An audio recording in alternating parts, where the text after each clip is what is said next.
దేవునికి మహిమ కలుగును గాక. కూడి వచ్చిన మీ అందరికీ ప్రభువైన యేసుక్రీస్తునామములో నా యొక్క హృదయపూర్వక వందనాలండి. అలాగే మన యూట్యూబ్ ఛానల్ వీక్షిస్తున్నటువంటి దేవుని పిల్లలందరూ కూడా నా హృదయపూర్వక వందనాలు. అలాగే ఆఖరి వరకు యూట్యూబ్ లో మీరు అందరూ కూడా వీక్షించండి, దైవదేవులు పొందవలసిందిగా ప్రభు పేట మనవి చేస్తున్నారు. ప్రియులారా, ఈ రోజు మన వాక్య ధ్యానాంశము దయ్యాలు ఎందుకు మనుషులోనికి వస్తాయి, లేకపోతే మనుషులోనికి వచ్చి ఎందుకు నివసించాలని కోరుకుంటాయి అనే అంశం మీద మాట్లాడుతున్నాం. దయచేసి శ్రద్ధగా దేవుని మాటలు మీరు వినాలని ప్రభు పేట మనవి చేస్తున్నాను. మొదటగా చిన్న ప్రార్థన చేసుకున్నాం. దయగల మా తండ్రి, నీకు వందనాలు. ఈ శ్రేష్టమైన సమయంలో నీ ప్రజలతో సూటిగా స్పష్టంగా ఈ కాలానికి పరిస్థితులు తగినట్లుగా బోధించగలిగిన మా మంచి బోధ కూడా మీరే నీ ప్రజలతో మాట్లాడమని, ఇదిగో వాక్యోపదేశమును అయ్యా అడ్డగిస్తున్న ప్రతి దురాత్మ క్రియలను యేసుక్రీస్తు నామములో బంధిస్తూ ఇదిగో నీ బిడ్డలందరితో మీరు మాట్లాడమని, చిన్న బిడ్డలందరినీ కూడా నీ స్వాధీనం అందించుకుని మీరు మాత్రమే మహిమయు ఘనతయు ప్రభావాలు పొందుకోమని మా రక్షకుడు మా విమోచకుడు అయిన యేసుక్రీస్తు నామమున ఈ మనవులన్నీ అడిగి వేడుకుంటున్నాము తండ్రి, ఆమేన్. ప్రియులారా, దయ్యాలు ఎందుకు మనుషులకు వస్తాయి, ఎందుకు మనుషులకు వచ్చి నివసించాలని ఆశపడతాయి అంటే ఒక వాక్య భాగాన్ని మనం చదువుకుని ముందుకు వెళ్దాం. మత్తయి రాసిన సువార్త 12వ అధ్యాయము 44వ వచనాన్ని మనం చదువుకున్నాం. మత్తయి సువార్త 12వ అధ్యాయము 44వ వచనం. విశ్రాంతి దొరకనందున నేను వదిలి వచ్చిన ఇంటికి. అమ్మాయి 43 నుంచి కూడా చదవండి, ఇంకా మనకి చక్కగా అర్థమవుతుంది. అపవిత్ర ఆత్మ ఒక మనిషిని వదిలిపోయిన తర్వాత అది విశ్రాంతి వెతుకుచు నీరు లేని చోట్ల తిరుగుచుండును.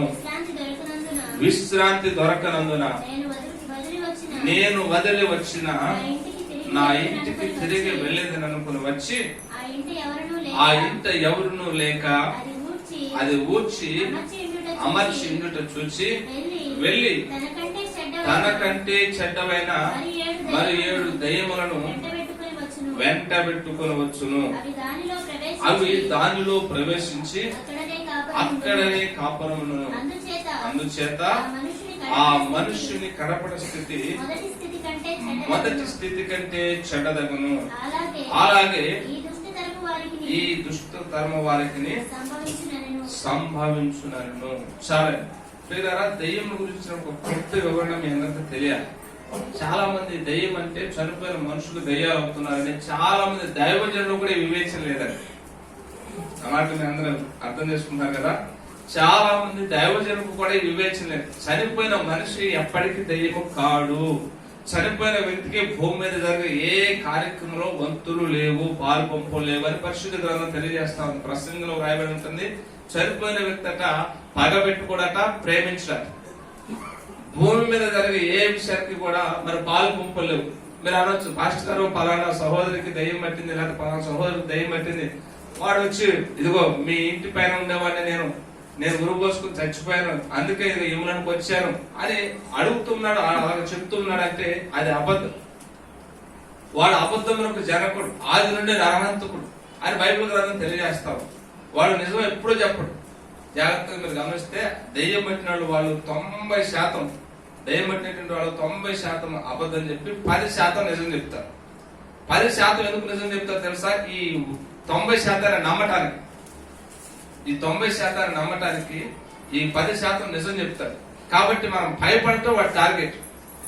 నేను దయ్యాన్ని పరలోకం నుంచి వచ్చాను, నేను భయపెడుతున్నాను, నేను బలహీనపరుస్తున్నానంటే నువ్వు నేను నమ్ముతాను? నమ్మను. పక్కనే ఉండేటువంటి సహోదరుడు ఉరు పోసుకుని చచ్చిపోయిందనో, లేకపోతే పెట్రోల్ పోసుకుని చచ్చిపోయిందనో, లేకపోతే ఏ పెరాయిల్ లాగా చచ్చిపోయిందనో, ఇలాంటి మాటలన్నీ వాడు దుష్టుడు చెప్తే మనం భయపడతాం. మొదటిగా మనం నమ్ముతాం. కాబట్టి నమ్మి ఆ అపవాదికి మన హృదయంలో తెలియనటువంటి చోటిచ్చి ఒక రకమైన భయాందోళనకు గురవుతాం. కాబట్టి వాడు మన భయాన్ని బేట్ చేసుకుని మనల్ని ఇంకా బలహీనపరచడానికి ప్రయత్నిస్తూ ఉంటారు. చాలా మందికి తెలియనటువంటి విషయం అనేది, చాలా మంది గ్రహించరు కూడా. చాలా మంది అజ్ఞానంగా ఇలాగ మాట్లాడుతూ చర్చకు వచ్చి విశ్వాసం కూడా కలవపరుస్తూ ఉంటారు. దైవం ఎక్కడి నుంచి ఎలా పుట్టుకాన్ని మనం గమనిస్తే పరిశుద్ధ గ్రంథం దానికి సాక్ష్యం చెప్తుంది. తేజో నక్షత్రమా వేకువ చుక్కాలు ఆకాశం నుంచి కిందకి ఏ విధంగా పడద్రోయబడ్డాన్ని గర్వం చేతనే కదా యెషయా గ్రంథంలో వివరణ ఉంటుంది. నాకు సమయం సరిపోదు కదా, ఆ రెఫరెన్స్ అన్నింటి నేను తీసి చూపించట్లేదు. పరలోకమందు గర్వించి దేవుని యొక్క ముఖ దర్శనాన్ని నిత్యము పొందుకున్నటువంటి ఆ దూతతో పాటు దూతలకు సహకరించినటువంటి ఆ సమూహం అంతా పరలోకంలో దేవుని చేత, పరలోకమందు దేవుని పక్షంగా ఉన్నటువంటి దూతల చేత త్రోసివేయబడినటువంటి దేవదూతల సమూహమే భూమి మీద దయ్యాలుగా మారి ప్రజల్ని కలవరపడుతూ ఉన్నాయి. దయ్యాలుగా మారి ప్రజల్ని భయభ్రాంతులకు గురి చేయడానికి ప్రయత్నిస్తున్నాయి. వాటిలో రకరకాల కేటగిరీలు ఉంటాయి. కొన్ని భయంకరమైనటువంటి రూపానికి సంబంధించినవి, కొన్ని అల్లారి చిల్లరగా ఉంటాయి. వాటికి నాయకత్వాలు ఉంటాయి, వాటికి హెడ్ ఉంటాడు, వాటికి కొన్ని కొన్ని పనులను బాధ్యతలు అప్పగిస్తూ ఉంటాడు. అవన్నీ కూడా భూమి మీద వాటి పని అవి జరుగుతూ పోతా ఉన్నాయి. కాబట్టి దయ్యం అంటే చనిపోయిన మనిషి ఎప్పటికీ దయ్యం కావడు. ఈ క్లారిటీ మనం అందరం గుర్తుంచుకోవాలి. ఎవరైనా పాస్టర్ గారు బహుశా ఇలాగ చెప్పుకుంటే దయతో వారిని క్షమించండి. కొంతమంది పాస్టర్ గారు తెలియక వాక్య జ్ఞానం లేకుండా ఏది పడితే అది చెప్పేస్తూ పోతూ ఉంటున్నారు. దయచేసి వాళ్ళని మన్నించండి. వాళ్ళ మీద ఏదో మీరు పగబెట్టుకోవాలనో, వాళ్ళకి ఏదో తెలియదో చేత కాదనో వాళ్ళ గురించి నేను తప్పు చేసి మాట్లాడలేదు సుమా. వాక్యానికి వాళ్ళు చెప్పే మాటకి ఏమాత్రమో సంబంధం లేదు. దయ్యం అంటే చనిపోయిన మనిషి ఎప్పటికీ కాదు. మనిషి పేరును వాడు వాడుతారు తప్ప చనిపోయినటువంటి మనిషి ఆత్మ సమాధిలో ఉంచబడుతుంది. దేవుని యొక్క రాకడ దినాన లేపబడుతుంది. వీళ్ళు అప్పటి వరకు శాశ్వతమైనటువంటి విశ్రాంతిలో ఉన్నారని పరిశుద్ధ గ్రంథం తెలియజేస్తారు. ఇది క్లుప్త వివరణ దయ్యాన్ని గురించి. దేవునికి స్తోత్రం. మనం చదువుకున్నటువంటి మత్తయి సువార్త 12వ అధ్యాయం 43వ వచనం నుంచి మనం గమనిస్తే, ఈ దయ్యం అట ఒక మనిషిని వదిలిపోయిన తర్వాత, సహజంగా దయ్యాలు ఎప్పుడు మనుషులు వదిలిపోతాయి మీకు తెలుసా అండి? ప్రభువైన యేసుక్రీస్తును హృదయంలో స్వీకరించినప్పుడు, యేసయ్య నా సొంత రక్షకుడు అని అంగీకరించినప్పుడు, నీవు మందిరానికి క్రమంగా వెళ్తున్నప్పుడు, ప్రతి ఆదివారం ప్రభుని స్తుతిస్తున్నప్పుడు, ప్రభు బలారాధనలో పాల్పొందుతున్నప్పుడు, వాడికి ఆ శరీరంలో ఉండడానికి ఇష్టపడడు. ఎందుకంటే దేవుని యొక్క ఆత్మ నీలోకి ప్రవేశించింది కాబట్టి. ఎప్పుడైతే యేసుక్రీస్తుని నీవు నమ్మి బాప్తిస్మం పొందావో, యేసుక్రీస్తు దేవుడని హృదయం మీద విశ్వసించావో, నోటితో ఒప్పుకున్నావో, అప్పుడే యేసయ్య కార్యాలు మన జీవితంలో ప్రారంభమయ్యాయి. దేవునికి స్తోత్రం. ప్రారంభించిన వెంటనే తర్వాత వాడి లోపల ఉండలేడు, సాతానుడు ఉండలేడు. వాడు మెల్లమెల్లగా వెళ్ళిపోవడానికి ఇష్టపడతాడు. క్రమంగా మందిరానికి వస్తున్నప్పుడు అసలు వాడు సహించలేడు, వాడు మన శరీరంలో ఉండలేడు. ఇక వాడు ఉండలేని పరిస్థితుల్లో వాడు మన ఇంటిని విడిచిపెట్టి, ఇల్లు అంటే మన యొక్క శరీరం, ఇల్లు అంటే మన శరీరం, మన ఇంటిని విడిచిపెట్టి వాడు ఇక వెళ్ళిపోతాడు. వాడు ఎక్కడికి వెళ్ళిపోతాడో మనకి తెలియదు. అయితే మరొక ప్రమాదం ఉంది. వెళ్ళిపోయినటువంటి వాడట, వెళ్ళిపోయినటువంటి ఆ దురాత్మ, వెళ్ళిపోయినటువంటి ఆ దెయ్యమట హౌస్ విజిటింగ్ చేస్తాడు. హల్లెలూయా. పాస్టర్ గారు నెలకు ఒకసారి మిమ్మల్ని హౌస్ విజిటింగ్ చేస్తాడు కదా, అలాగా సైతాను కూడా హౌస్ విజిటింగ్ చేస్తాడట. అందరికి అర్థమవుతుందా? హౌస్ విజిటింగ్ అంటే గృహ దర్శనం అనమాట. నేను పలానా అప్పుడు వాళ్ళు ప్రభు నమ్ముకున్నారు కాబట్టి అందులో ఉన్నాను నేను, కానీ ప్రభు నమ్ముకున్నందుని బట్టి, చర్చికి వెళ్తున్నాను బట్టి మనాన్ని తినే దేవదూతలు, ఇశ్రాయేలు ప్రజలు కూడా 40 సంవత్సరాల అరణ్యంలో మన్నా దేవదూతల గురించి ఆహారం దేవుడు వారికి పెట్టాడు. కనుక దెయ్యాలు కూడా దేవదూతలే కదా భూమి మీద పడదలేబడినప్పుడు. వాటికి ఈ కోరిక ఉండటంలో ఏమైనా ఆశ్చర్యం ఉందా? కనుక దెయ్యాలు ఎందుకు మనుషుల శరీరంలోకి వస్తాయో, వాటికి అప్పుడప్పుడు సహజంగా వాటికి ఆకలే ఉన్నదండి. అవి తినాలని కోరిక పుట్టినప్పుడు మాత్రం మనుషుల్లోనికి ప్రవేశిస్తాయి. ఈ సందర్భంలో మా తల్లి గారి జీవితంలో జరిగిన ఒక చిన్న ఇన్సిడెంట్, ఒక దెయ్యం అపవిత్రాత్మ పెట్టిన ఒక ఇన్సిడెంట్ జ్ఞాపకం చేయాలి. మా అమ్మగారికి ఒక అపవిత్రాత్మ పట్టింది. ఎప్పుడు మేము ప్రభు నమ్ముకోకముందు, ప్రభు నమ్ముకోలేదు, నాకు తెలిసి ఇంచుమించు నేను చిన్నప్పుడు 14-15 సంవత్సరాల వయసు ఉన్నప్పుడు నాకు బాగా గుర్తున్న సందర్భం. సహజంగా చాలా మంది దయ్యం పెట్టిందంటే భయపడతారేమో, కానీ మేమైతే మా ఇంట్లో వాళ్ళు ఎవరైతే భయపడలేదు. ఎందుకంటే మా అమ్మని మేము బహుగా ప్రేమించేవాళ్ళం కాబట్టి ఆ దయ్యం కథ మనకి భయాన్ని కలుగు చేయలేదు. ప్లస్ అది మమ్మల్ని అంతగా గందరగోళం కూడా ఏం చేయలేదు. వచ్చేది మత్తుగా ఉండేది, మాగన్నుగా ఉండేది, మనుషులతో మాట్లాడేది కాదు. తన వే ఏంటో వే, తన మార్గం, తన ఆలోచనలు భిన్నంగా కనిపించేది. అప్పుడు మాకు అనిపించింది ఏదో మొత్తానికి గాలి సోకింది. ఆమెకి దయ్యం పట్టిందని మేము ఎలాగ క్లారిటీగా తెలుసుకోగలిగామంటే, సహజంగా అందరూ అన్నం తినేసిన తర్వాత అరగంటకి మళ్ళా పడుకొని మళ్ళా లేచి ఆకలి అవుతుంది అన్నం పెట్టండి అని. ఆకలి అవుతుంది అన్నం పెట్టందంటే మేము ఒక 4-5 రోజులు ఆమెను బాగా గమనించాం. ఒక రోజు అయితే ప్రత్యేకంగా గమనించాలని కోడిగుడ్డు మునక్కాయ కూర వండి పెట్టేశాము. అందరం కూర్చున్నాము. అన్నయ్య కూడా ఉన్నట్టున్నాడు. ఉన్నావయ్యా? లేవా? ఓకే, నాకు జ్ఞాపకం లేదు. కానీ ఇక మా నాన్నగారు, నేను, అమ్మ, మేము ముగ్గురు కలిసి ఉన్నప్పుడు కోడిగుడ్డు మునక్కాయ కూర. మునక్కాయ కూర అంటే మా అమ్మకి చాలా ఇష్టం. కోడిగుడ్డు మునక్కాయ. మా అమ్మ ప్యూర్ నాన్ వెజ్. బాగా మాంసాహారాలు ఇష్టపడతారు. అయితే ఆ కోడిగుడ్డు ఆ ములక్కాయ కూర వండి పెట్టిన తర్వాత ముగ్గురు కలిసి ఒకే చోట కూర్చొని తినేసి, సహజంగా ముగ్గురుమే కదా, కానీ 4వ మనిషికి కూడా ఉండాలి ఈ రోజు అని 4వ మనిషికి కూడా వండి ముగ్గురు తినేసిన తర్వాత ఇక ఆవిడ వెళ్ళి పడుకొని రిలాక్స్ అయ్యి పడుకొని ఒక అరగంట తర్వాత లేచి నాకంతా ఒళ్ళంతా నొప్పులుగా ఉన్నాయి అని మా నాన్నగారిని కేకేసాను. అవునా సరే ఏం చేద్దామంటే ఒక టాబ్లెట్ వేద్దామంటే టాబ్లెట్ ఏమవుతుందిలే, ఇక నాకు ఆకలిగా ఉంది, మళ్ళా అన్నం పెట్టండి అన్నది. ప్రారంభంలో అన్నం తినేసింది. ఎవరేంటారు మీరు అనుకుంటున్నారు?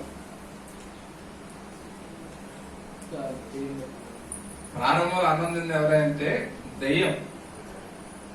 మా అమ్మ కూర అన్నం కలుపుకొని తినే విధానం మాకు తెలుసు, ఎందుకంటే ఎన్నో సంవత్సరాలుగా ఆమెతో ఉంటున్నాం కాబట్టి మాకు తెలుసు. దెయ్యం తినేటువంటి విధానం కూడా మాకు తెలుసు. దెయ్యం అన్నం తింది, కొడుగుడ్డు అమాంతంగా మింగేసింది, ములక్కాలన్నింటిని కూడా ఊరకలా లాగేసి అక్కడ పడేసింది. మా అమ్మ ములక్కాయలు తినే విధానం వేరు, దెయ్యం తినే విధానం వేరు. మా అమ్మ కోడిగుడ్డిని అన్నాన్ని కలిపి తిన్న విధానం వేరు, దెయ్యం తినే విధానం వేరు. మా అమ్మ ములక్కాయని మొత్తం పిప్పి చేసి, నాకు అది అలవాటు అనుకోండి, పిప్పి చేసి నవిలి అందులో సారమంతా గుంజుకొని ఆడ ఒత్తిడి పడేస్తుంది. కానీ ముందు దెయ్యం తింది ఎలాగో తెలుసండి, ఊరకాల లాగి పడేసింది అంతే. ఆ ములక్కాయల కూర్చొంతా లాగి కాళ్ళ అక్కడ పక్కన పడేసి తినేసి ఒక అరగంట హాయిగా పడుకొని ఎటో వెళ్ళిపోయింది, గాలి కదా ఎటో వెళ్ళిపోయింది. ఆ తర్వాత ఇక నేను మా నాన్నగారు లేచి నాకు ఆకలి అవుతుంది అన్నం పెట్టిందంటే పెడితే తింది. మీరు తినరా, తినండి మీరు కూడా అన్నారు. మాకు తెలుసు కాబట్టి అమ్మ మేము తినాలి మీరు తినండి అనగానే కాబట్టి శుభ్రంగా తినేసి పిప్పిగా నవలేసి అక్కడ పక్కన పడేసి, ఈ విధంగా ఒక చిన్న అవగాహనకి మేము రాగలిగినాం. దేవునికి స్తోత్రం. దేవదూతలు భుజించే ఆహారం అని బైబిల్ గ్రంథం మనం చదువుతున్నాం. వాటికి కూడా కొన్నిసార్లు తినాలి అని కోరుకుంటున్నప్పుడు మానవ యొక్క శరీరాలను ప్రవేశించి మరొక విచిత్రమైన సంఘటన కూడా చెప్పమంటారా, అవి డిమాండ్ కూడా చేస్తాయి. నాకు అదే కావాలి, అది పెడతావా లేదా, పెడితే తినేసి పోతానని. అది ఖచ్చితంగా తెచ్చి పెట్టాల్సిందేనండి. అది ఎలసైనా పులుసైనా కొన్నిసార్లు తప్పదు. మన బాడీలోకి అదొక అపవిత్రాత్మ వచ్చినప్పుడు మరి దాన్ని వెళ్ళగొట్టాలంటే మరి పంపించాల్సింది. వాటి కడుపులోకి కావాలనుకున్న దాన్ని పంపించేస్తే అవి మనల్ని విడిచిపెట్టి వెళ్ళిపోతాయి. అవి మనల్ని ఏమి బలహీనపరచబడలేవు. దేవునికి స్తోత్రం. కాబట్టి ఈ 2 విషయాలు మనం గ్రహించగలిగితే మనందరికీ ఆశీర్వాదం. హల్లెలూయా. ఇక 3వ విషయాన్ని మీకు జ్ఞాపకం చేయాలని, ఇది కొంచెం సీరియస్ కేటగిరీ. మార్కు సువార్త 9వ అధ్యాయం 22వ వచనం. మార్కు సువార్త 9వ అధ్యాయం 22వ వచనం. జాగ్రత్తగా మాటలు వినండి. అపవిత్ర ఆత్మ ఒక యవనస్తులను ప్రవేశించింది. వాళ్ళ తండ్రి ఆ బాధ తట్టుకోలేక యేసయ్య శిష్యుల దగ్గర తీసుకుని వచ్చాడు. అయ్యా, ఇది తరచుగా ఇతన్ని నాశనం చేయాలని ప్రయత్నిస్తా ఉంది. ఒకసారి మీరు దీని సంగతి ఏంటో చూడండి అయ్యా. మీరు ఎంతో మందికి దెయ్యాలు పట్టినప్పుడు విడుదల చేశారని నేను విన్నాను. కాబట్టి కనికరించి నా కుమారుడి విషయంలో సహాయం చేయడానికి వచ్చి బ్రతమాడుతుంటే పేతురు మొదలుకొని యోధా ఇస్కరియోతు వరకు అందరూ ప్రార్థన చేశారు. అందరూ ప్రార్థన చేసి పో అంటే అంటున్నట్ట, నేను పోను అంటున్నాను. యేసు నామములో పో అంటే నేను పోను అంటున్నట్ట. అంటే కొంచెం ఇది మొండి కేటగిరీ వైఖరి కలిగినటువంటి దెయ్యం అన్న. అయితే ఆ దెయ్యాన్ని యేసు ప్రభువు దగ్గర తీసుకుని వచ్చారు. నీ వల్ల అయ్యేటట్లేదు, మరి పెద్ద ఆయన ఉన్నాడు కదా, ఆయన దగ్గరికి వెళ్ళి తీసుకుపోతాను. తండ్రి ఆ కుమారుడు వాళ్ళు చూడలేక తీసుకుని పోయి ప్రభు ముందు పెట్టినప్పుడు ప్రభు అడుగుతాడు, నువ్వు నేను ఇది చేయగలనని, ఈ అపవిత్రాత్మను వెళ్ళగొట్టగలని నువ్వు నమ్ముతున్నావంటే ఆయన అంటాడు, నమ్ముతున్నాను కానీ ఎక్కడో ఒక రకమైన అవిశ్వాసం ఉంది, అపనమ్మకం లేకుండా నాకు సహాయం చేయి. ఆ స్టోరీ అంతా చదివితే ఉంటుందండి, మీరు తర్వాత ఇంటికి వెళ్ళి చదువుకోరండి. నాకు అపనమ్మకం లేకుండా సహాయం చేయి అనగానే యేసయ్య ఆ అపవిత్రాత్మను గర్దించి దైవా పో అనగానే, దైవా పో అనగానే వెంటనే అది ఆ పిల్లవాడిని అక్కడ పడేసి విడిపించేసి ఎటు పోయిందండి. దేవునికి స్తోత్రం. అప్పుడు శిష్యులు అడుగుతారు, అయ్యా మేము చాలా దయ్యాలు వెళ్ళగొట్టాం కానీ ఈ దయ్యం ఎందుకు పోలేదంటే మీలో ప్రార్థన శక్తి లేదు, కొన్ని మొండి దయ్యాలంటే మొరక దయ్యాలంటే కొన్ని దెయ్యాలకు అధిపతి ఉంటాయి, అది వచ్చి పట్టినప్పుడు దెయ్యాలంటే పోతే కదా, దెయ్యాలకు అధిపతి పోవాలంటే కొంచెం ఎక్కువగా ప్రార్థనా శక్తి ఉండాలి. కాబట్టి మీరు ఎక్కువగా ప్రార్థనలో గడపండి, ప్రార్థన ఉపవాసంలో గడపండి అని ఒక చిన్న సలహా ఇచ్చినట్లుగా మన దేవుని వాక్యంలో మనం చూస్తాం. అయితే నేను ఈరోజు చెప్పాలనుకున్న మాట ఏంటంటే, దెయ్యాలు మనుషుల్లోకి ఎందుకు పడతాయి అంటే, మొదట విశ్రాంతి వాటికి దొరకకపోతే, విశ్రాంతి దొరకడం కోసం నేను విడిచి వచ్చిన ఇల్లు ఎక్కడ ఉందా అని వెతుక్కుంటూ వస్తాయి అట్లా కాదు. రెండవది వాటికి తినాలని కోరుకుంటున్నప్పుడు మనుషుల శరీరాలకు వచ్చి ఆ తిండిపోతు దయ్యాలని చెప్పవచ్చు. వీటిని ఏ దయ్యాలు? తిండిపోతు దయ్యాలు. హల్లెలూయా. మీకు తెలియదు, కొన్నిసార్లు తెలియకుండానే మనం తిండిపోతు దయ్యాలు అవుతాయి. ఆదివారం వచ్చిందంటే ఖచ్చితంగా తినాల్సిందే, లేకపోతే ఇక నిద్ర పట్టదు అంటే దాని అర్థం దాని ఏంటో తెలుసా? మనకు తెలియకుండా ఏదో ఒకటి మన మీద ఏలు కూడా చేస్తా ఉంది. జాగ్రత్త సుమా, అలాంటి తిండిపోతు దయ్యాలు ఏదైనా ఉంటే యేసు నామములో బంధింపకూడదు కాక. అమ్మో కొన్ని నోళ్ళు ఆమెను అనలేదు, ఇంకా ఉన్నాయేమో అలాంటి దయ్యాలు ఏమన్నా. జాగ్రత్త సుమా, మనకు తెలియకుండా మన మీద కొన్నిసార్లు ఏలుబడి చేసే ప్రమాదం. ఆదివారం వచ్చిన మధ్యలో వారం 2-3 సార్లు ఖచ్చితంగా ఉండాల్సిందన్నట్టు ఆ ముక్క. తెలియకుండా మన మీద బాగా ఏర్పాటు చేసి ఉంటే జాగ్రత్త ఒకసారి ఆలోచన చేసి దేవుని సన్నిధానంలో మరి మన యొక్క అవిధేయతను ఒప్పుకొని దేవునికి అప్పగిస్తే దేవుడు మనకు సహాయం చేస్తాడు. హల్లెలూయా. రెండోది తినబోతు దయ్యాలు తినడానికి వస్తాయి. మూడోది మనం గమనించినట్లయితే ఇది కొంచెం సీరియస్ క్యాండిడేట్ దయ్యం అని. ఇది అట వచ్చి ఏదో తినిపోదట, వచ్చి ఏదో రెస్ట్ తీసుకొని పోదట, వారిని అట నాశనం చేయాలని చూస్తా ఉంటుందని. మనం ఆ వాక్య భాగం చదువుతాం మళ్ళా మరొకసారి. 22వ వచనం, మార్కు సువార్త 9వ అధ్యాయం 22వ వచనం. అది వారిని నాశనము చేయవలనని తరచుగా అగ్నిలోను నీళ్లలోను పడద్రోయును. చాలా అది తరచుగా అతన్ని నాశనం చేయాలని నీళ్లలోను నిప్పుల్లోను పడదేయాలని ప్రయత్నిస్తా ఉంటుందని. మీ అందరికి తెలుసు అనుకుంటున్నాము, గత వారంలో 23-24 తారీఖులో ఒక సంఘటన జరిగింది. చిత్తూరు జిల్లా మదనపల్లి గ్రామం, మదనపల్లి అనేటువంటి ఊరిలో ఒక సంఘటన జరిగింది. తల్లిదండ్రులు ఇద్దరు కుమార్తెలను ఇరువురు కూడా భయంకరంగా చంపేశారు. భయంకరంగా చంపే సంఘటన మీరు అందరూ ఎంతమంది టీవీలో న్యూస్ లో చూశారు? కొంతమంది ఇంకా తెలియనట్టు. మదనపల్లి చిత్తూరు జిల్లా అనే గ్రామంలో తల్లిదండ్రులు ఇద్దరు బ్రతుకున్నారు, కుమార్తెలను చంపేశారు. అదొక పెద్ద స్టోరీ అని చెప్పుకుంటూ పోవాలంటే కానీ అదొక మరి వర్తమానం అవుతుంది. మీకు చిన్నగా జ్ఞాపకం చేసి ముందుకు సాగిపోతారు. ఎందుకు వాళ్ళు ఆ విధమైన పని చేశారంటే, అపవిత్ర ఆత్మ వాళ్ళని ఆవరించి. ఆ అపవిత్ర ఆత్మకి బీజాలు ఎప్పుడు పడ్డాయి అంటే, అపవిత్ర ఆత్మకి ప్రధానమైనటువంటి ప్రోత్సాహ కారకం ఎవరైతే వారు అందరూ అని చెప్పాలి, ఒక్కళ్ళని చెప్పడానికి వీలేదు. వాళ్ళ పెద్ద కుమార్తె ప్రప్రదమైనటువంటి స్థానాన్ని పోషిస్తే అందరూ అపవిత్రాత్మకు చోటించినటువంటి వ్యక్తులుగానే మనం వాళ్ళ కథనాలన్నీ చూస్తున్నప్పుడు మనం గమనించగలం. ఆ పెద్ద కుమార్తెకి ఈ విషయం ఎప్పుడు బీజం పడింది తన హృదయంలో అంటే, చిన్ననాడే 9th క్లాస్ 10th క్లాస్ చదువుతున్న సందర్భంలోనే ఆ మాంత్రిక తాంత్రిక విద్యలకు సంబంధించినటువంటి పుస్తకాలను చదవటం మూలన తన హృదయంలో ఒక చెడు బీజము, అపవాది యొక్క బీజము, మరొక మాట చెప్పాలంటే అపవిత్ర ఆత్మ యొక్క ఆలోచన చిన్ననాడే ప్రవేశించింది.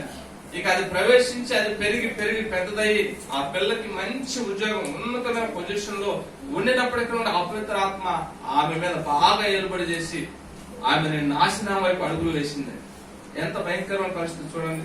ఆ తల్లిదండ్రులు చాలా మంచివారట. చాలా మంది న్యూస్ లో చెప్తా ఉన్నారు, ఆ తల్లిదండ్రులు క్షేమం కూడా అపకారం చేయనటువంటి మనుషులే.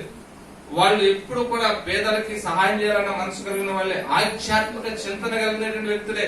వాళ్ళేమో అల్లాచిల్లరగా తాగుబోతులుగా తిరిగినటువంటి బ్యాచ్లే కాదండి. కానీ అపవాదికి మాత్రం చోటిచ్చారు. అపవాదికి ఆ పెద్ద కుమార్తె ఆ ఇంటిలో ప్రధానమైనటువంటి పాత్ర పోషించిన వ్యక్తి ఎవరైనా ఉన్నారంటే ఆ ఇంటిలో పెద్ద కుమార్తె. ఆ పుస్తకాలను చదివి ఆ తాంత్రిక మాంత్రిక విద్యలో అభ్యసించినటువంటి కొంతమంది రాసిన పుస్తకాలను చదివి ఆ పుస్తకాలకు బాగా అడిక్ట్ అయిపోయి అవన్నీ కూడా ఇమాజిన్ చేసుకున్నారన్నమాట. నేను అలా అయిపోతాను, నేను దేవతను అయిపోతాను, నేను దేవుడిని అయిపోతాను అనే ఊహాలోకంలో బ్రతికి అంతటి అఘాయిత్యానికి దారి తీసినట్లుగా మనం న్యూస్ లో చూస్తూనే ఉన్నాము. ఆమె చదివినటువంటి పుస్తకాల్లో ఒక పుస్తకం అంటండి, ఎవరు రాసిందంటే ఓషా అనేటువంటి ఒక సంస్థను స్థాపించాడట ఒకడు. వాడు దేవుడు లేడు అనేటువంటి నమ్మేటువంటి ఒక వ్యక్తి. చిత్రంగా ఉంది ఆ స్టోరీ అంతా కూడా. దేవుడు లేడు అనేటువంటి ఓష అనేటువంటి ఒక దుర్మార్గం స్థాపించిన సిద్ధాంతానికి బాగా అడిక్ట్ అయిందంట. అడిక్ట్ అయ్యి వాడు రాసినటువంటి పుస్తకాలన్నిటిని చదివిందంట. చదివి వాడు రాసిన పుస్తకాలు పురప్రదంగా హైలైట్ వర్డ్స్ ఏదైనా ఉందంటే, జంతువులాగా మనకు కూడా స్వేచ్ఛ ఉండాలి, జంతువులు ఏ విధంగా అయితే వాటికి నచ్చినట్టుగా జీవిస్తున్నాయో మనం కూడా అలాగనే జీవించాలి, అంతేగాని మనకు హద్దులు ఏమి పెట్టుకోవడానికి వీలేదు అన్నట్లుగా వాటి సిద్ధాంతం హైలైట్ చేశాడట. ఆ సిద్ధాంతానికి కొంత బాగా బానిస అయిపోయిందట. అంతేకాదండి, ఆమె ఫేస్బుక్ ఐడీలోనట ఈ విధమైన కొటేషన్ ఉందంట. ఎవరో ఒక కొటేషన్ పంపిస్తే, పిల్లల చిరునవ్వు ఎంతమంది ఇష్టపడతారు అని ఒక కామెంట్ పెట్టి మీరు మాకు సమాధానం రిప్లై ఉందంటే, ఆమె ఏమని రిప్లై ఇచ్చింది తెలుసా? పిల్లల నవ్వు కంటే కూడా పిల్లల లేకపోవటం ఇంకా మంచిది అనే సమాధానం పంపిందంట. ఎంత మైండ్ మానసికంగా అసలు డిస్పాయింట్ అయింది ఒకసారి ఆలోచన చేస్తే మనకు చాలా భయం వేస్తుంది, బాధేస్తుంది. పిల్లల నవ్వు, వాళ్ళ నవ్వు చూడంగానే ఎంతలా కోపంతో ఉన్నవాడైనా ఇట్టే కరిగిపోతారు. పిల్లలు తల్లిదండ్రులు కష్టపడి ఇంటికి వస్తే వాళ్ళు పరిగెత్తుకుంటూ నవ్వుకుంటూ మనల్ని పలకరించడానికి ఇష్టపడితే, మన దగ్గరికి రావడానికి ఇష్టపడితే, పగలంతా పైన కష్టమంతా ఇట్టే మర్చిపోతాం చిన్నపిల్లలు. కానీ అలాంటి చిన్న పిల్లల నవ్వు ఇష్టం లేదట. అంటే ఎంత శాడిజం తన మైండ్ లో అలాగా దాచిపెట్టుకున్న చూడడం. పైకి ఒక స్త్రీ రూపంగానే ఉంది కానీ తెలియనటువంటి ఒక భయంకరమైన వికృత రూపం దాచినటువంటి సైతాన్ని ఆమెను ఆవరించున్నారు. ఆ మాట రాయటానికి కారణం అదే. పిల్లల నవ్వు ఇష్టం అంటే, పిల్లలని నవ్వుని ప్రపంచంలో ఎవరు కూడా ఇష్టపడకుండా ఉండలేదు. చిన్నపిల్లలు అందుకే ముద్దుగా వాళ్ళని ఎక్కువగా తీసుకుంటా ఉంటారు, అదైనా కాదు సుమా. కానీ చిన్న పిల్లల నవ్వు కంటే కూడా పిల్లలు లేకపోవడం బాగుంటదని ఆమె కామెడీ పెట్టిందంట. ఎంత భయంకరమైనటువంటి మానసిక ఒత్తిడి గురైంది ఒకసారి ఆలోచించి. కనుక దయ్యం పని ఏంటంటే నాశనం చేయాలి. వాళ్ళ ఇంట్లో ఇద్దరు పిల్లలైతే, ఆ పెద్ద కుమార్తె చిన్న కుమార్తెకి, నేను దేవతను, నాకు శివుడు ఆహ్వానిస్తాడు, నేను శివుని యొక్క అవతారము, కాబట్టి నేను చెప్పిందంతా మీరు చేస్తే మనందరికి పునర్జన్మ ప్రాప్తించబడతా ఉంటది, కాబట్టి నేను చెప్పింది మీరు అందరూ చేయాలని ఇంటి వారందరూ నమ్మించిందంటే. చదువుకున్నటువంటి వాళ్ళు, కాలేజీ ప్రిన్సిపాల్స్, వాళ్ళు తల్లి తండ్రి ఇద్దరు కూడా ప్రిన్సిపాల్స్, మంచి విద్యావేత్తలు. కానీ ఈ పెద్ద కుమార్తెలను ప్రవేశించిన అపవిత్ర ఆత్మ వాళ్ళందరినీ కూడా నమ్మించేటట్లుగా ఎంతగా మభ్య పెట్టిందో చూడండి. ఆ తర్వాత ఒక కుక్కను నేను చంపాను, మన ఇంటిలో కుక్కనే నేను చంపాను, అది మరలా నేను బ్రతికించాను అని కూడా నమ్మించింది. చచ్చిపోయిన కుక్కను ఎవరో బ్రతికిస్తారండి? ఎంతకంత గొప్ప బాబాలు ఉన్నారు, మాతృకులు, తాంత్రికులు ఉన్నారు, వాళ్ళ వల్ల కానిపోయారు ఒక చచ్చిపోయిన కుక్కను బ్రతికించు. కానీ ఈ అమ్మాయికి పట్టినటువంటి అపవిత్ర ఆత్మ, నేను చచ్చిపోయిన కుక్కను కూడా బ్రతికించాను, మీరు నన్ను నమ్మండి, నేను శివుని యొక్క అవతారాన్ని, మీరు నమ్మితే మనం చచ్చిపోయిన ఈ కలయుగం అంతా కూడా నాశనం అయిపోతుంది, మనం నలుగురువే బతుకుదామన్నట్టుగా. ఈ కలయుగం అంతా నాశనం కాబోతుంది, శివుడు నాతో చెప్తూ ఉన్నాడు, మనం శివుడు చెప్పినట్లుగా శివుడు ఆజ్ఞలు అనుసరించి నడిస్తే మనం బ్రతుకుతాం అన్నట్లుగా, వాళ్ళు నలుగురే బ్రతికి భూమి మీద పట్టగలరు అన్నట్లుగా ఇంత అఘాయిత్యానికి పాల్పడ్డారు. ఇక వాళ్ళ తల్లిదండ్రుల మాటకి, ఆ తల్లిదండ్రులు కూడా నిజమేగా నమ్మారు. మొదటగా చిన్న కుమార్తెని చంపేశారు. చిన్న కుమార్తెని చంపిన తర్వాత పెద్ద కుమార్తె చెప్పిందంట, మీరు నన్ను కూడా చంపండి, నా నోటిలో ఒక రాయి చెంగు పెట్టి నన్ను చంపండి, ఆ తర్వాత మీరు ఒకళ్ళొకళ్ళు మీరు కూడా చంపుకోండి, ఏ విధంగా చేత చంపుకోండి, చచ్చిపోయిన తర్వాత ఇక అందరం మరలా బ్రతుకుతాం, తెల్లారపడికి మనం అందరం బ్రతుకుతామని చెప్పేసరికి ఈ తెలివి తక్కువ మూర్ఖులైనటువంటి, చదువుకున్నటువంటి ఎడ్యుకేటెడ్ పీపుల్ అయినటువంటి వీళ్ళు అజ్ఞానంగా ఆలోచన చేసి నోటులో పెద్ద కుమార్తె కూడా రావి చెంగు పెట్టి తలకాయ మీద డంబుల్స్ ఉంటాయి కదా, ఎక్సర్సైజ్ చేసే డంబుల్స్, ఆ డంబుల్స్ తో తలకాయ పాల్గొట్టంగానే తలకాయ మీద ఆమె తెచ్చిపోయి. పొద్దునే మరలా మరొక వార్త విన్నాను, ఆ చనిపోయినటువంటి పెద్ద కుమార్తె 4 కోసేట ఈ తల్లి తినేసిందని. ఎంత భయంకరమైనటువంటి ఉన్మాదంలో ఆ కుటుంబం చేరుకుంటారు. మీరు చూసే ఉంటారు. ఇక నేనే శివుడిని, కరోనా నేనే పంపించాను అని చెప్తా ఉందండి. శివుడైతే అలా చేయడు, అదే దెయ్యం కాబట్టి అలా చేస్తాను. దేవునికి స్తోత్రం. పిల్లలు గమనించండి, అపవాది మనుషుల శరీరాలకు ఎందుకు వస్తాడంటే నాశనం చేయటానికని దేవుని వాక్యం తెలియజేస్తాడు. ఇద్దరు అపశోభం తెలియనటువంటి మరి బోల్డ్ భవిష్యత్తు ఉన్నటువంటి చక్కటి బిడ్డలను నాశనం చేసింది. కనుక ఎందుకు అలాంటి అపవాదికి వీళ్ళు చోటిస్తారో తెలియనటువంటి అజ్ఞానం, మూఢనమ్మకాలు, చదువుకున్నటువంటి మూర్ఖులని అనాలి కొన్నిసార్లు వెళ్ళి అలాంటి అజ్ఞానానికి చోటిచ్చి వాళ్ళ ఇద్దరు పిల్లల్ని వాళ్ళు నాశనం చేసుకున్నట్లుగా మనం దేవుని యొక్క వాక్యంలో చూస్తున్నాం. కనుక దేవుని బిడ్డలారా, ఆధ్యాత్మిక అతి చింతన కూడా చాలా ప్రమాదానికి దారి తీస్తుందేమో అన్నట్లుగా వాళ్ళ ప్రవర్తన చూస్తే నాకు అర్థమైంది. వాళ్ళ ప్రవర్తన విధానాన్ని చూస్తే చాలా ఆధ్యాత్మిక చింతనలో ఎక్కువగా మునిగి తేలుతూ ఉంటారు. ఎక్కువ ఆధ్యాత్మిక చింతనలో మునిగి తేలటం వల్ల ఇలాంటి ప్రమాదాలు జరుగుతాయని వాళ్ళని పరీక్షిస్తున్నటువంటి మానసిక వైద్యులు తెలియజేస్తూ వచ్చారంటే దేవునికి స్తోత్రం. అందుకని జ్ఞాని సొలొమోను ప్రసంగి గ్రంథంలో ఒక మాట రాస్తారు. ఒక మాట చదువుదామా? 7వ అధ్యాయం అనుకుంటారు. ప్రసంగి గ్రంథము 7వ అధ్యాయం 16వ వచనం. అధికముగా నీతిమంతుడై ఉండకము, అధికముగా అధికముగా జ్ఞానివి కాకము, నిన్ను నీ వేళ నాశనము చేసుకోను, అధికముగా దుర్మార్గపు పనులు చేయకము, బుద్ధిహీనముగా తిరగవద్దు, నీ కాలమునకు ముందు నీ వేళ సరిపోదు. జాగ్రత్తగా మాటలు అర్థం చేసుకోవడం ప్రయత్నించి, అధికముగా నీతిమంతుడు అయి ఉండకము, అధికముగా జ్ఞానివి కాకము, నిన్ను నీ వేళ నాశనము చేసుకుందువు. వాక్యాన్ని చదవండి, నా మాటలు కాదు నేను చెప్తుంది, దేవుని యొక్క వాక్యాన్ని. అధికముగా నీతిమంతుడై ఉంటేనట మనమే నాశనాన్ని కొని తెచ్చుకుంటామంట. అధికముగా దుర్మార్గపు పనులు చేయకము, బుద్ధిహీనముగా తిరగవద్దు, నీ కాలములకు ముందుగా నీ వేళ చచ్చేది. యవనస్తులు వాళ్ళకి ఏదైనా యాక్సిడెంట్ అయి చనిపోయారండి.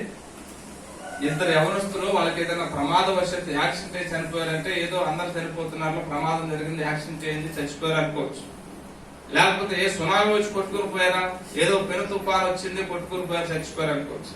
లేదా భూకంపం వచ్చి బిల్డింగులు చచ్చిపోయారా, అది కాదు. ఎందుకు వాళ్ళ కాలం కంటే ముందుగానే చచ్చారంటే ఒకే ఒక్క కారణము, బుద్ధిహీనంగా తిరిగారు. అధికంగా నీతిమంతులు అవ్వాలని, మేమే దేవుళ్ళము అయిపోవాలని, మేమే చిరకాలం బ్రతకాలనేటువంటి అధికమైనటువంటి ఆధ్యాత్మిక చింతనతో మునిగి తేలి వారి నాశనాన్ని వాళ్ళు కొని తెచ్చుకున్నారు. కనుక నేను సొలొమోను బహుశా ఇలాంటి విషయాలన్నీ ప్రపంచంలో ముందే రాబోతున్నాయి ఎవరిని హెచ్చరిక చేసాడేమో అనిపిస్తా ఉంటుంది. అధికముగా నీతిమంతులు ఉండకము, అధికముగా జ్ఞానము కాకము, నిన్ను నీవేళ నాశనము చేసుకుంటావా. రాత్రి చిన్నపిల్లోడు ఒక చిన్న మాట చెప్పాడు మా పాస్టర్ గారి చెవులో, ఆవిడ నాతో చెప్పి, ఇది మీ అందరికి తెలియాలి. ఆడేం చెప్పాడంటే, పాస్టర్ మా అమ్మకి ఎందుకు ప్రార్థన అవకాశం ఇచ్చారు, ఆవిడ ఇంత పెద్ద ప్రార్థన చేస్తుంది అంటే వాడి మనసులో మీకు తెలియని విషయం అది. వాడి మనసులో మీకు తెలియని విషయం అది.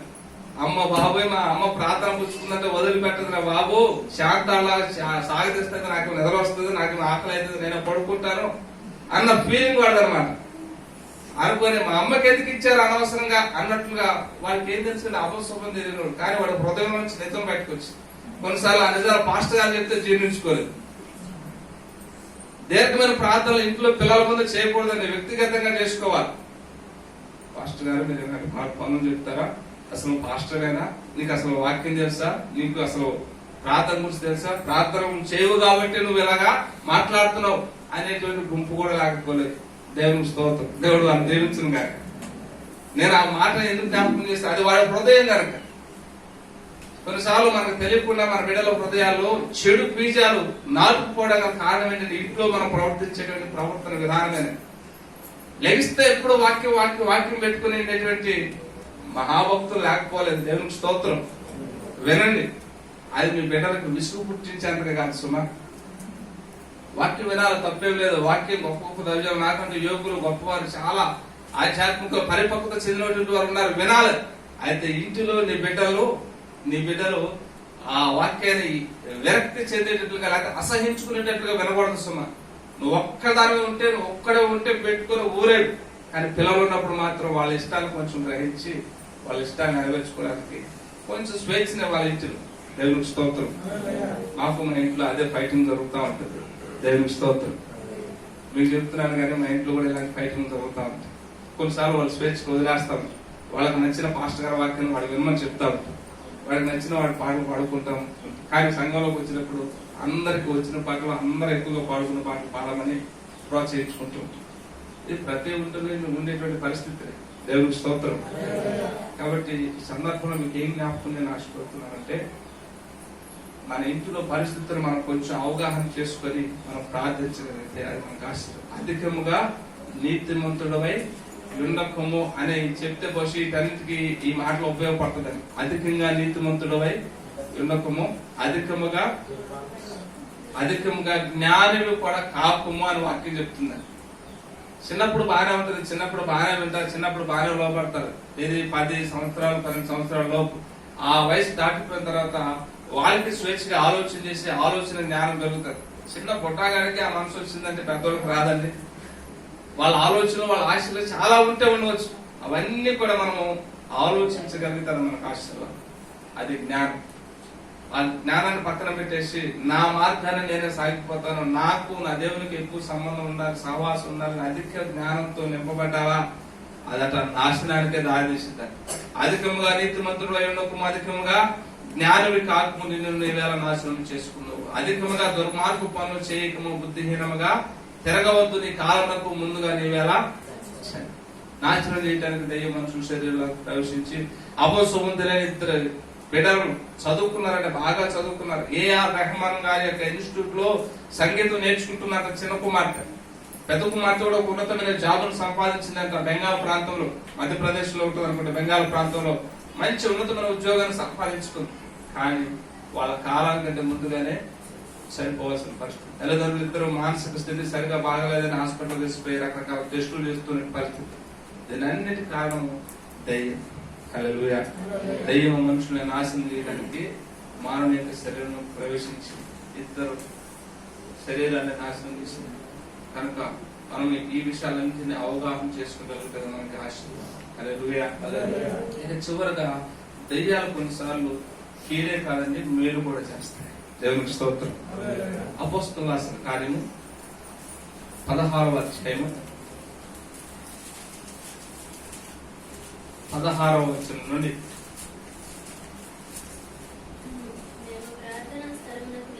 పేతురు యోహాను అనేటువంటి ఇద్దరు దైవజనులు ప్రార్థనా స్థలానికి వెళుతూ ఉన్నారట. జాగ్రత్తగా మాటలు వినండి. పుతోను అను దయ్యం పట్టిన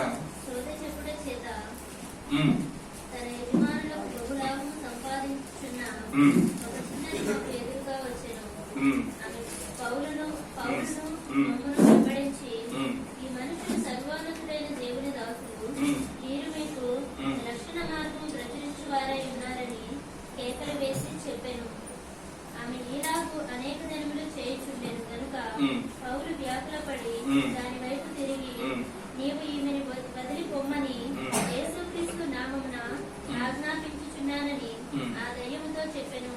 వెంటనే అది ఆమెను వదిలిపోయెను. దేవునికి స్తోత్రం. హల్లెలూయా. పేతురు యోహాను అనేటువంటి ఇద్దరు శిష్యులు సువార్తను ప్రకటిస్తూ ఒక ప్రాంతంలో సంచరిస్తున్న సందర్భంలో, ప్రార్థనకు వెళుతున్న సందర్భంలో పుతోను అను దయ్యం పట్టినదైన ఒక సోదె చెప్పుడి చేత తన యజమానుల కట బహు లాభము సంపాదిస్తున్న ఒక చిన్నది ఎదురుగా వచ్చిందంటే. ఇక్కడ కొన్ని మాటలు చెప్పాలి మీకు. మీలో ఎవరికైనా సోది చెప్పించుకునే అలవాటు ఉందా? సోదమ్మ సోది, జరిగింది చెప్తాం, జరగబోయేది చెప్తాం, లేనిది చెప్తాం, ఉన్నది చెప్తాం అని మన ఇళ్ళ వెంట కొంతమంది తిరుగుతా ఉంటారు.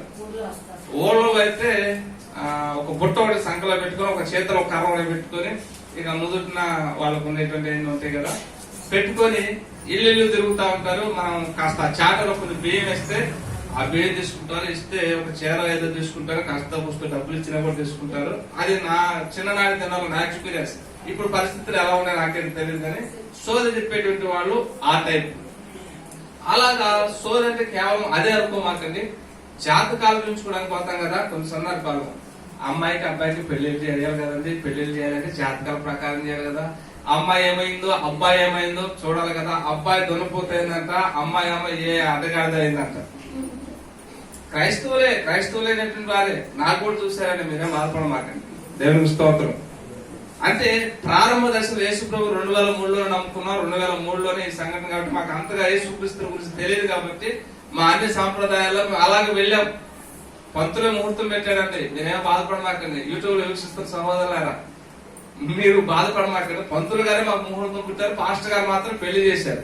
ఏది నా అజ్ఞాన స్థితిలో యేసు ప్రభువు 2003లో మాత్రమే నమ్ముకున్నాం కాబట్టి నాకు అంతగా యేసు క్రీస్తు గురించి తెలియదు, వాక్యం అంతగా తెలియదు కాబట్టి పాస్టర్ గారితో పెళ్లి చేసుకున్నా పర్వాలేదు కానీ పురోహితుడితో మాత్రం ముహూర్తం పెట్టించుకున్నా పర్వాలేదు అని అలాగే కమిట్ అయిపోయాము. మా పాస్టర్ గారు కూడా దాని గురించి ఏమి మాకు సూచన కానీ సలహాలు చేయలేదు. ఎందుకంటే అప్పుడే రక్షించబడ్డాం కదా, అన్యులుగా ఉండి యేసు ప్రభు నమ్ముకున్నాం కదా, ఎక్కడ మరలా వీళ్ళు అవిశ్వాసంలో జారిపోతారో అని కొంచెం భయపడినట్టుంది. ఆయన కూడా పెద్దగా చెప్పలేదు. ఈ విధంగా నాకు పెళ్లి వ్యవహారాన్ని జరిగిపోయింది. నాకు గుర్తులేదు మా పాస్టర్ గారు ఏదో అయిందంట, నేను ఏదో అయ్యానంట. దేవునికి స్తోత్రం. ఏదో ఎందుకు అవుతారండి మన మనుషులు? గాడిదలమో, కుక్కలమో, నక్కలమో, పందులమో ఎందుకు అవుతాం మన మనుషులు? దేవునికి స్తోత్రం. ఇవన్నీ ఎందుకు చూపించుకుంటారు? ఎందుకంటే ఇదంతా కూడా ఇదిగో సోదె చెప్పేటువంటి ఆత్మ చేత నడిపింపబడే వ్యక్తుల ప్రభావం మన మీద ఉంది కాబట్టి. హల్లెలూయా. కాబట్టి మనలో ఎవరు కూడా అలా ఉండకూడదని ప్రభువు జ్ఞాపకం చేస్తుంది. యాకోబులో శకునం లేదు, మంత్రం లేదని బైబిల్ గ్రంథం తెలియజేస్తా ఉంది. దేవుని పిల్లలను అర్జులకు అసలు వెళ్ళకూడదు. అది మనకి ఏమాత్రం మంచిది కాదు. మరొక మాటలో చెప్పాలంటే మనం ఒకవేళ అక్కడికి వెళ్తే వాడి దగ్గర ఉన్నటువంటి కొన్ని అద్భుతాత్మ మన మీదకి వచ్చి మన మీద ఏలుబడి చేసేటువంటి ప్రమాదం ఉంది. దేవునికి స్తోత్రం. కనుక ఆ చిన్న దానిలో ఏ ఆత్మ పట్టిందంటే సోది చెప్పేటువంటి ఆత్మ. కొంతమంది మనకు సోది చెప్తా ఉంటే అవునవును నిజమే, అది అలానే జరిగింది, అవును. మన పితరులు కూడా వచ్చి మాట్లాడతారా సోదులు? తెలుసా మీకు? సోదులో మన పితరులు కూడా వచ్చి మాట్లాడతారు, అది నిజమే, నేను కాదంటలేదు. తెలుసా మీకు? అలాగని మన పితరుల మీద ప్రేమ మమకారం ఉంటే జ్ఞాపకార్థం ఫోటో పెట్టి కడుపు నుండి వచ్చిన వాళ్ళందరికీ పేదల ఎదురుగా అనాథాలందరినీ పిలిచి భోజనం పెట్టి పంపించాను. అంతే పితరుల ఆత్మను పిలిచే శాసనం ఏమాకండి. అది చాలా ప్రమాదం. అది దైవం ద్వారా జరిగే కార్యం, దేవుడి ఆత్మ ద్వారా జరిగే కార్యం కాదు. బైబిల్ ఆధారం ఉందంటే ఉంది కాబట్టి మాట్లాడుతున్నాను. ఎక్కడ ఉందో నాకు చూపిందంటే నన్ను పర్సనల్ గానే నేను జ్ఞాపకం చేస్తాను. హల్లెలూయా. సౌలు దేవుని ఆత్మ మాట్లాడటం మానేసినప్పుడు ఎక్కడ దాకా ఎందుకంటే మీ అనుమానాలని పటాపరిశీలి చేస్తాను. సౌలు దేవుని ఆత్మ సమీర ప్రవక్త మాట్లాడలేదు, దేవుని యొక్క ఆత్మ కూడా మాట్లాడినప్పుడు ఒక సోద చెప్పేటువంటి ఒక స్త్రీ దగ్గరికి వెళ్ళి, అమ్మ నాకు ఒక ఆత్మ ఎవరో ఒకరు వచ్చి మాట్లాడాలంటే ఎవరు పిలిపించమంటే సమయంలో ఉన్నాడు కదా ఆయన పిలిపించండి. చనిపోయినటువంటి సమయం ఆత్మను బయటకు పిలిపించి మాట్లాడిస్తాడు. ఆ సమయంలో ప్రవక్త వచ్చేటాడు, దేవుడు మాట్లాడలేదు, నేను ఎందుకు మాట్లాడతానో, నేను మాట్లాడపో అనగానే ఇక ఏమి చేయలేని పరిస్థితిలో ఆ సోదగతి నుండి సౌలు వెళ్లిపోయిన సందర్భం బైబిల్లో ఉంది. కనుక సోద చెప్పేటువంటి వారి మీద ఒక దురాత్మ ప్రభావం ఉంటుంది. ఆ దురాత్మ ప్రభావం దేవుని పిల్లల మీద మనం వెళుతూ ఉంటే ఆ మరికొన్ని దురాత్మను మనం వెంట పంపించేటువంటి అవకాశం కూడా ఉంది. వీళ్ళు జీవంగల దేవుని నెంబర్ కంటే వాళ్ళు ఏదో ఒక విధంగా బాధ పెట్టి వాడి పని అది. మన సహోదరుల మీద నేరాలు మోపుతూ వాళ్ళ బాధపరచడం వాడి పని కాబట్టి భూమి మీదకి వచ్చే ప్రమాదాలు. అందుకనే ఎవరు కూడా సోది చెప్పించుకోవడానికి, మీ చేతులు చూపించుకోవడానికి, మీ పిల్లల పెళ్లిళ్ళలో కుక్క అయిందా, నక్క అయిందా, పంది అయిందా, పాము అయిందా, ఏదైందా అని చెప్పించుకోవడానికి వెళ్ళకండి. అది మన క్రమం కాదు. హల్లెలూయా. అది మన క్రమం కానే కాదు. ఆ సోది చెప్పు చిన్నదట, దయ్యం పట్టినటువంటి చిన్నదట. అపోస్తులైనటువంటి పేతురు యోహానుల వెంట వస్తూ నిజమే చెప్తుంది, అబద్ధం చెప్పట్లేదు సుమా, నిజమే చెప్తుంది. ఏమని చెప్పింది? వీరు సర్వోన్నతమైన దేవుని యొక్క సేవకులు, వీరి మాట వినండి, వీరి మాట వినండి అని ప్రతిరోజు వాళ్ళు ప్రార్థనకి వెళ్తా ఉంటే వెంటబడి ఇదిగో వీళ్ళు దేవుని సేవకులు, వీళ్ళ మాట వినండి అని వారిని వెంబడించి వారు కలిగి ఉన్నటువంటి సేవ పరిచయం దెయ్యం ప్రజలకు బోధిస్తా ఉందని. ఈ రోజుల్లో బహుశా అలాంటి పని ఏదైనా దెయ్యం చేస్తే, ఈ రోజుల్లో అలాంటి పని దెయ్యం ఏదైనా చేస్తే పాస్టర్ గారు ఏం చేస్తుందో తెలుసండి, మైకులు ఇచ్చి మాట్లాడమని చెప్తున్నారు. మైకులు ఇచ్చి మాట్లాడు, ఏం జరిగింది, ఏమైంది, ఏసై అది దగ్గరకు వచ్చాడా, ఏం చేస్తుంది, ఇగో ఇదేంటిది, ఇదేంటిది, నీ మీద పోస్తున్నాను, ఏంటిది ఇది అంటే అదేం చెప్తాం, ఇది ఏసు రక్తం. అమ్మో భయపడిపోతారు, అయ్యో వణికిపోతారు, అయ్యో కాలిపోతారు అని చెప్తా ఉంటే దాని దగ్గర మైకు పెట్టి వీళ్ళందరూ వాళ్ళ వాల్యూమ్ ని పెంచుకోవడానికి ప్రయత్నిస్తున్నారు. కానీ ఆది అపోస్తుల క్రమం అది కాదండి. వాళ్ళంతా వ్యాకులు పడ్డారట, అరే పాపిష్టి మనమడు వస్తా ఉంది దెయ్యం, చిరపలం కాదు సుమా, ఆ దెయ్యాన్ని. ఈ పాపిష్టి దెయ్యం ప్రతిసారి మన మీద మన వెంట వస్తూ మనల్ని అభ్యంతరం పెడతా ఉందని వ్యాకులు పడి, ఓ దెయ్యమా ఓ ఏసునామాలని గద్దించారు. హల్లెలూయా. ఓ దెయ్యమా ఏసునామలో పో అనగానే ఆ పాపం వదిలిపెట్టే దెయ్యమట ఎక్కడికో పోయిందంట. హల్లెలూయా. ఇప్పుడే అసలు సమస్య ప్రారంభమైంది. దెయ్యం ఏం మేలు చేసిందని మనం ఇప్పుడు దెయ్యాలు మేలు చేస్తాయని చెప్పాను కదా మీకు. ఇప్పుడు అసలు సిస్టమ్ ప్రారంభం అవుతా ఉంది. ఇక ఈ సంఘటన తెలుసుకున్నటువంటి ఆ అపవిత్రాత్మని ఆ చిన్నదాలను ప్రవేశపెట్టినట్టు కొంతమంది ఉన్నారు కదా, వాళ్ళందరూ వచ్చారు. అంతకు ముందు సోది చెప్తా ఉంటే ప్రజలందరూ వచ్చేవాళ్ళు. ఊర్లో కొన్ని నిజాలు కల్పితాలు అన్ని కలిపి చెప్తా ఉంటే నిజమేనని ఆ చిన్నదాని వల్ల వాళ్ళందరూ బాగా లాభాలు పొందుకున్నారు కదా. ఇప్పుడు వాళ్ళ లాభం అంతా పోయింది. ఇప్పుడు ఆ దయ్యం ఎటుపోయిందో పట్టుకోవడానికి వాళ్ళకి తంతాల పని అయింది. ఆ దయ్యాన్ని పట్టుకోవడం కంటే కష్టం అవుతుంది కాబట్టి అసలు ఆ దయ్యాన్ని వెళ్ళగొట్టినట్టు ఎవడరా ఈ పిల్లలను వచ్చి వాళ్ళని మన ఊరి నుంచి తరిమెత్తి మరలా దయ్యం మరలా వస్తుంది అనుకున్నారేమో తెలియదు. కానీ వాళ్ళందరూ మూకుమ్మడిగా వీళ్ళ మీదకి వచ్చి వీళ్ళని అటగించి వీళ్ళని కొట్టి చెరసాల్లో వేశారు. సహజంగా మనం చెరసాల్లో వీళ్ళు ఉన్నప్పుడు పాటలు పాడి ప్రభువును స్తుతించి ఆరాధించినప్పుడు చెరసాల బద్దలైంది, చెరసాల సైనికుడు నాయకుడు రక్షించబడ్డాడు, వాళ్ళంతా బాప్తిస్మం పొందాడని మనం చదువుకున్నాం కదా. అదంతా కూడా దెయ్యం ద్వారా జరిగిన కార్యం. హల్లెలూయా.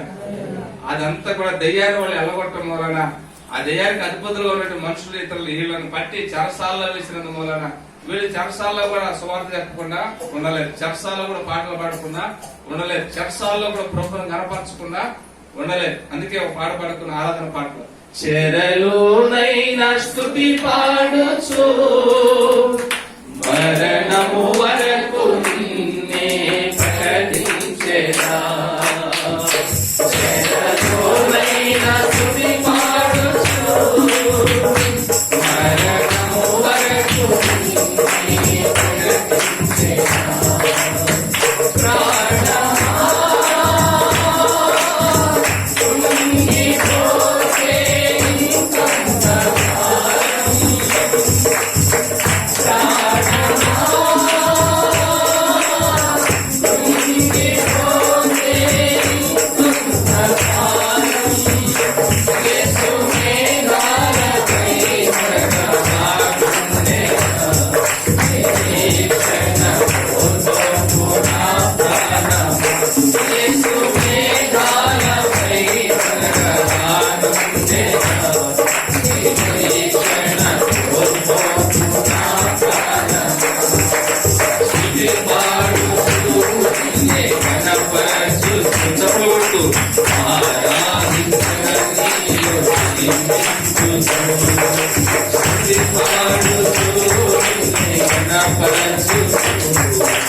వాళ్ళు చెరసాల్లో వేయబడినప్పటికీ పాటలు పాడి ప్రభువును స్తుతించినప్పుడు అధ్యాయం అంతా తర్వాత మీరు చదువుకోనండి. చెరసాలు పునాదులు అయిపోయినాయి, భయంకరమైన భూకంపం కలిగింది, ఖైదీలకు ఉన్నటువంటి సంఖ్యలన్నీ కూడా తెగిపోయాయి. కానీ ఒక్క ఖైదీ కూడా పారిపోలేదండి. హల్లెలూయా. ఖైదీలకు ఎప్పుడెప్పుడు విడుదల దొరికితే పారిపోదామని చూస్తూ ఉంటారట, కానీ ఖైదీలు పారిపోలేదు. కారణం ఏంటి తెలుసా? వాళ్ళందరికీ మారు మనసు కలిగింది. హల్లెలూయా. చెరసాల నాయకుడు అమ్మ ఇంకేముంది, కరెంటు పోయింది, ఖైదీలంతా పారిపోయి ఉంటారు, భూకంపం కలిగింది అని ఇక తాను కత్తితోడు దూసేసి పొడుచుకొని చచ్చిపోదాం అనుకున్నాడు. అది ఎందుకంటే రోమ ప్రభుత్వం అంత కఠినమైనటువంటి శిక్షలు ఉంటాయి. ఒక ఖైదీ తప్పించుకున్న ఖైదీ కాడ కాపలా ఉన్నటువంటి సైనికుని నిర్దాక్షిణ్యంగా ఉరిదీస్తారట. ఇప్పుడు చెరసాల పునాదులే బద్దలైపోయింది, ఖైదీల సంఖ్యలన్నీ ఊడిపోయింది కాబట్టి అందరూ పారిపోయి ఉంటారు. ఇక నేను సావటమే సరైన వాళ్ళ చేతిలో తెచ్చే కంటే కఠినంగా శిక్షించి చంపుతారు వాళ్ళు, నా చేతిలో నేను ఒక కత్తితో పొడుచుకుని తెచ్చుకుంటే బాగుండు అని కత్తి ఒకటి తీసుకుని పొడుచుకోబోతే అక్కడ వచ్చిన అయ్యా నీ ప్రాణమునకు నువ్వేమి హాని చేసుకోవాలి, మేమందరం ఇక్కడే ఉన్నాం అని ఆశ్చర్యం. ఒకసారి మారుమనసు ఎందుకు పొందాడు ఖైదీ చెరసాల అధిపతి అంటే? అదొక ఆశ్చర్యం, అదొక అద్భుతం. అయితే ఈ అద్భుతం వెనకమాల ఎవరి హస్తం ఉంది? దేవుని హస్తము.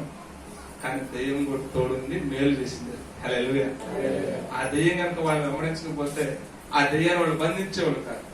ఆ బంధించకపోతే ఆ దెయ్యానికి అధిపతులుగా ఉన్న కొంతమంది మనుషులు, ఆమె సోద చెప్పడం వల్ల లాభం పొందుకున్న కొంతమంది మనుషులు వాళ్ళని అభ్యంతరపరిచేవారు కాదు. వాళ్ళు చెరసాల వేయబడేవారు కాదు. దెయ్యాలు కూడా కొన్నిసార్లు మనకు మేలే చేస్తాయి. హల్లెలూయా. మీకు తెలుసు లేదు, చాలా మంది దెయ్యాలు బట్టి ప్రభు సన్నిధానానికి వచ్చి విడుదల పొంది ప్రభు నమ్ముకున్న వాళ్ళు చాలా మంది ఉంటారు. తెలుసా మీకు? తెలియదా? దెయ్యాలు కొన్నిసార్లు యేసుక్రీస్తుని కూడా పరిచయం చేస్తాయి. ఎందుకంటే ఒకరికి జ్ఞానం బట్టి శిక్ష తగ్గిస్తాడేమో అని కొంచెం ఆలోచనతో ఆశతో ఇలాంటి చేసేటువంటి పరిస్థితులు ఉండవచ్చు అని కొంతమంది స్కాలర్స్ చెప్పగా నేను విన్నాను. దేవునికి స్తోత్రం. కాబట్టి దెయ్యాలు ఎందుకు మనుషులకు వస్తాయి అంటే ఇందుకు వస్తాయి. ఎందుకు అర్థమైందా? మరలా జ్ఞాపకం చేస్తాను. దెయ్యాలు ఎందుకు మనిషి శరీరానికి వస్తాయి అంటే విశ్రాంతి పొందడానికి వస్తాయి. దేనికి వస్తే? విశ్రాంతి. అసలు దెయ్యాలు ఎందుకు మనం విశ్రాంతి తీసుకోవాలని కోరుకుంటే అంటే వాటికి శరీరం లేదు కాబట్టి కాసేపు రిలాక్స్ అవ్వాలి. దానికి ఇల్లు లేదు. పరలోకంలో వైభోగమైన గృహాలు వాళ్ళు పోగొట్టుకుని గర్వించి అతిశయించి కిందకి పడదొరబడి ఇల్లు లేని వ్యక్తులుగా తయారైపోయారు. ఆత్మలుగా గాల్లో తిరుగుతూ ఉంటారు. కానీ అఫ్కోర్స్ ఇక్కడ వాక్యం చెప్తా ఉంటే బయట కూడా తిరుగుతూ ఉండొచ్చు, మన మధ్యలో కూడా తిరుగుతూ ఉండవచ్చు. భయపడకండి. ఈ విషయాలను బట్టి మన మధ్య కూడా తిరుగుతూ ఉండవచ్చు, కానీ అవి మనల్ని ఏమీ చేయదు. హల్లెలూయా. కారణం అంటే యేసు క్రీస్తుని కలిగి ఉన్నాం కనుక, యేసు రక్తం మనలో ఉంది కనుక వాటికి మన మీద ఎలాంటి అధికారం లేదు. కాబట్టి వాటికి విశ్రాంతి లేదు. విశ్రాంతి లేనందువల్ల అప్పుడప్పుడు మన బాడీని విజిట్ చేయడానికి వస్తాయి. ఏ సేవలో లేడనుకో దానికి విశ్రాంతి దొరికినట్టే. హల్లెలూయా. కనుక విశ్రాంతి వెతుకుతూ వస్తాయి, వాటికి విశ్రాంతి లేదు కాబట్టి. రెండోది తింటానికి వస్తాయి మన శరీరాలు. అలాంటి దాన్ని వచ్చినప్పుడు ఏమడుతుందో పెట్టి పంపించేసి. హల్లెలూయా. తింటానికి వస్తున్నా మళ్ళీ కాస్ట్లీ కోరికలు కూడా ఏమన్నా వాటి తింటానికి వస్తాయి. మూడవది నాశనం చేయడానికి వస్తుంది. చాలా ప్రమాదమైన కేటగిరీ ఉంది. తరచుగా నీళ్ళలో నిప్పులను పడేయాలని అవనొస్తుంది చూస్తా ఉంది. ఇప్పుడు మనం ఇందాక చదువుకున్నట్లుగా, ఇందాక మనం చెప్పుకున్నట్లుగా మదనపల్లి, చిత్తూరు జిల్లా మదనపల్లి సంఘటన, వాళ్ళని ఆవరించిన దెయ్యాలు ఏం చేసిన వాళ్ళని నాశనం చేసి, ఇంకొంచెం వాళ్ళ స్నేహితులు ఎవరో ఫోన్ చేయకుండా ఉంటే బహుశా మనోడు పెద్ద ఆయన ఇంటికి తండ్రిగా ఉన్న ఆయన ఫోన్ చేసాడు. ఫోన్ చేసి, అరే నువ్వు మా ఇంటికి రా, రేపు అద్భుతాలు చూస్తావు, మేమందరం చచ్చిపోతున్నాం కానీ రేపు పొద్దున బ్రతుకుతాం అనేసరికి అవతలకి షాక్. సావటం ఏంట్రా, మళ్ళీ బతకటం ఏంట్రా, షాక్ వచ్చి వాడికి ఇదేదో మొత్తానికి ఏదో పిచ్చి పెట్టిందని వాడు పోలీసు వాడికి కంప్లైంట్ ఇస్తే పోలీసు వాళ్ళు వచ్చారు. వచ్చేలోపు ఇద్దరు పిల్లల్ని చంపేశారు. వీళ్ళు కూడా వాళ్ళు కొంచెం ఒక గంట ఆలస్యం అయితే వాళ్ళు కూడా చంపేసుకొని వచ్చి శవాలు మిగిలేవాళ్ళు. ఆ ఫోన్ చేయడం మూలన స్నేహితుడు ఎవరో పోలీస్ స్టేషన్ కి వాళ్ళు వచ్చారు. అలాంటి ఉన్మాదం నాశనం చేయడానికి సైతాన్ని వాడు కంకణం కట్టుకుని అంత్య దినాలు తిరుగుతూ ఉన్నాడు. ఎవరు హృదయాల్లో నివసిస్తారో వాళ్ళ హృదయాలన్నీ నాశనం. కనుక అపవాది ఎందుకు వస్తాడంటే విశ్రాంతి లేదు వారికి, విశ్రాంతి కోసం వస్తాడు. రెండవదిగా తిండి తినడానికి వస్తాడు. మూడవదిగా నాశనం చేయడానికి వస్తాడు శరీరంలోకి. ఇక నాలుగవదిగా ఎందుకు వస్తాడు? నాలుగవదిగా వాడి వల్ల కొన్నిసార్లు మేలు కూడా జరుగుతుంది. దేవునికి స్తోత్రం. కాబట్టి అలాగే మేలు చేస్తానని సైతాన్ని మంచోడు అనుకోమని, మేలు చేస్తానని సైతాన్ని ఎప్పటికీ మంచోడు కానీ. కనుక ఇటు అవగాహన దేవుడు మనందరికీ అనుగ్రహించిన కాక. ప్రార్థన చేసుకుందాం. తల ఉంచుతాం, అందరూ కళ్ళు మూసుకుందాం, ప్రార్థన చేసుకుందాం. ఈరోజు చక్కటి అంశంతో దేవుడు మనతో మాట్లాడారు.